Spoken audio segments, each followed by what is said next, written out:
Welcome to Friday's lesson. It's the 15th of January 2021 and your LO is to complete and edit a story. Pause the video while you write that down, please. Here's our final suffixes starter for the week.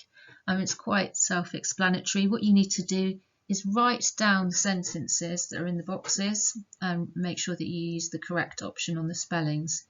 So you'll be writing down, he gave the something and something to stun it, and you choose from the words here which is the correct spelling and which word fits. Same thing on 4B. On 5A and 5B you just need to copy out these sentences and try and correct any spelling mistakes that you can see.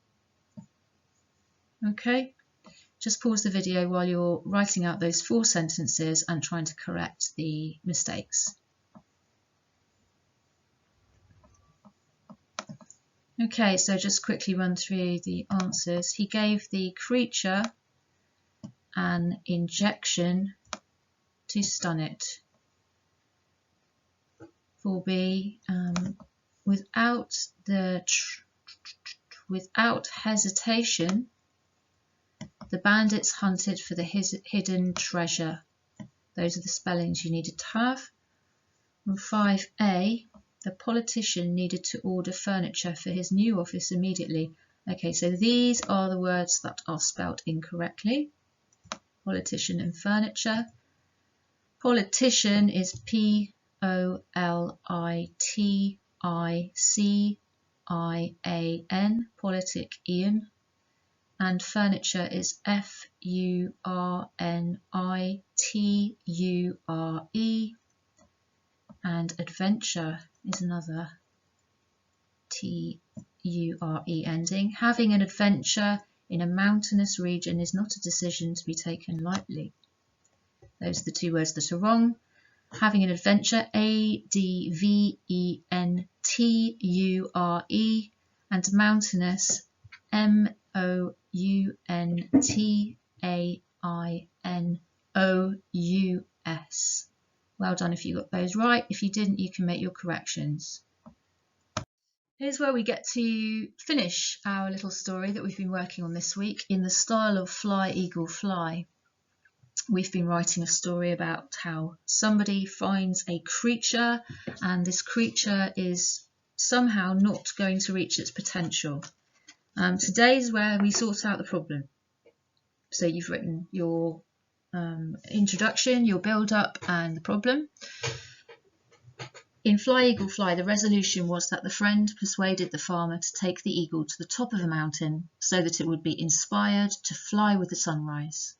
The friend calls "Fly, eagle, fly" several times, and that's quite important, the way that they repeat the words. The picture here on the left shows the moment where we are thinking, will he or won't he fly? Again, that's an important bit of the story, getting the reader to wonder if it's going to happen or it's not. For a moment, it seems that the eagle just wants to be with the farmer, but then it stretches its wings and takes off. After all the build-up, we finally see the eagle become what nature meant it to be.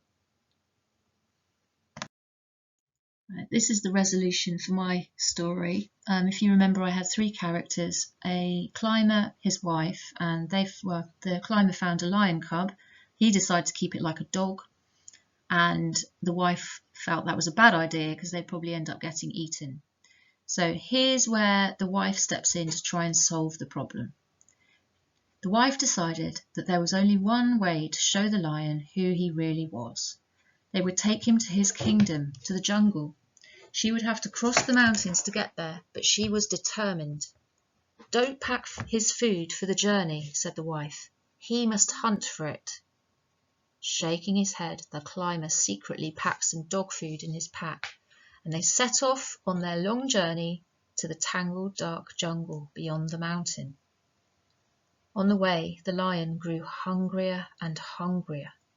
But when they saw a deer bounding across the meadow, he just looked sad. "Where is your spirit?" the wife asked in despair. "I have his food here," said the climber. "No," said the wife, "he must hunt." So we've got the wife and the climber having conversations again, which really helps us because it's a quicker way of telling us what the characters think. We've got a little bit of description. You might recognise that I've copied this from Fly Eagle Fly. And we have the idea that the lion is going to his kingdom.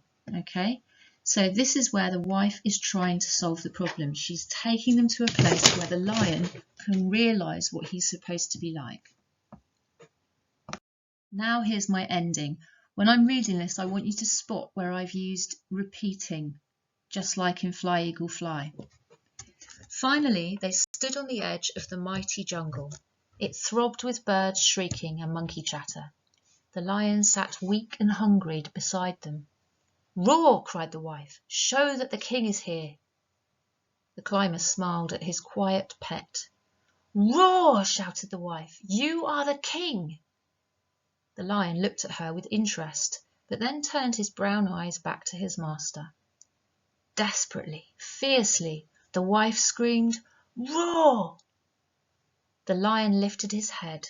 He gazed into the mysterious jungle. He roared. It was a roar so loud and wild that every animal in the trees fell silent.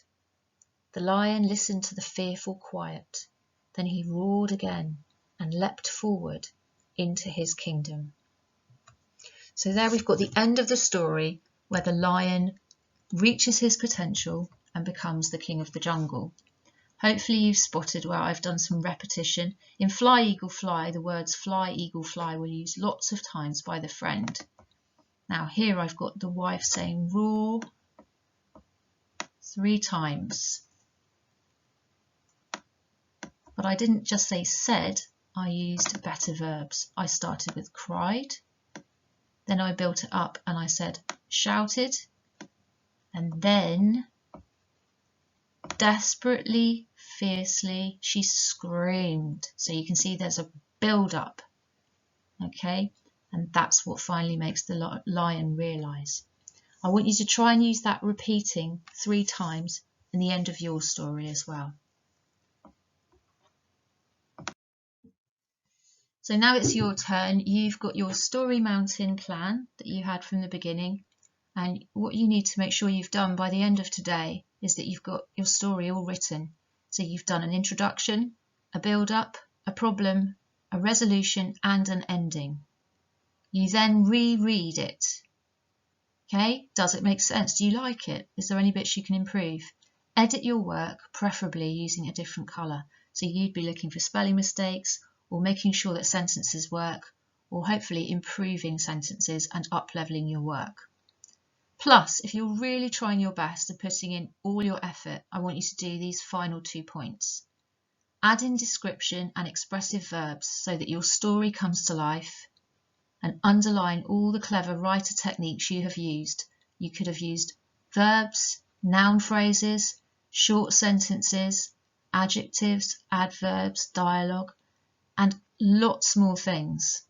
I want you to really go through your work, mark where you've used those clever techniques, and if you possibly can, take a picture of it and email it to me so I can have a look. I'd really like to read your story, and the thing I most want to see is your editing skills. I know this has been a big challenge this week, so if you've managed to do it, I'm really proud of you. Well done, and you should enjoy your weekend knowing that you've done your best. Okay, and I will talk to you next week. Take care.